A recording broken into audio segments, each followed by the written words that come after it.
Tuko tunajifikiria jinsi watu wako na kufa Afrika. Tunajifikiria sana jinsi watu wako na kufa Afrika. Unakuta mtu angeishi miaka mingi, lakini unakuja kukuta ule mtu ameshafariki. Afrika kuna uchawi mbaya sana Afrika. Afrika kuna uchawi wa fitina, uchawi wa roho mbaya. Unakuta mtu yuko na ubifu na wewe, yuko na chuki na wewe, hata kuangamiza. Afrika wanauana vibaya sana. Nyinyi ambao mnatoka Marekani kwenda Afrika, mkuwe makini sana kula ovyo ovyo kwa ndugu yako, jamaa yako, sababu tumekumbuka hapa siku ambazo zimepita, nafikiria ni mwaka jana. Jamaa mmoja alitoka Marekani akaenda kusalimia ndugu yake kule Afrika. Alikuwa shajenga nyumba Afrika, alikuwa shafanya vitu vyake vyote kule Afrika. Na alikuwa shajenga hospitali kubwa, hospital. Jamaa sasa kaona ashafanya miradi mikubwa kwa sababu pesa zake zote alikuwa anatumikia Afrika.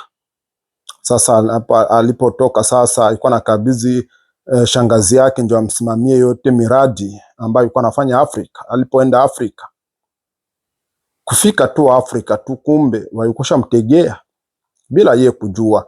Na mtu ambaye mtegea ni ndugu yake, tena wa karibu sana, na ni mtu ambaye alikuwa anaongea naye usiku na mchana kwenye simu, wanawasiliana.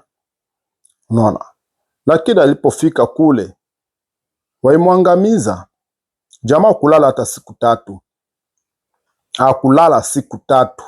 Haipita na fariki mara moja. Ni mtu ambaye itoka huko Marekani, ilikuwa ni mwaka jana. Unaona? Na huyo bado alikuwa bado kijana mdogo sana. Unaona? Familia ziko zinaangamizana Afrika. Familia ziko zinauana. Wewe kama unatarajia kwenda Afrika, kuwa makini sana.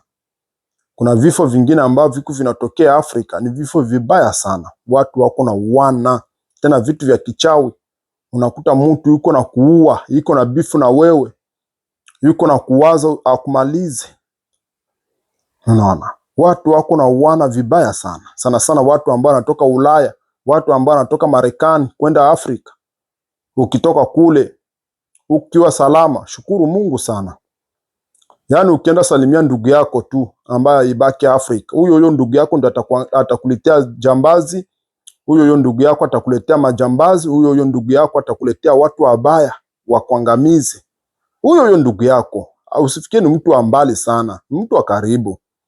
Kwa sababu mtu huyo ambaye amemuua huyo mtu ambaye toka Marekani kwenda Afrika, shangazi yake ndio amemuua, shangazi yake. Unaona? Kwa hiyo watu wanabidi kuwa makini sana, watu ambao wanapatikana Marekani na watu ambao wanapatikana Ulaya. Kwenda Afrika kuwa makini sana.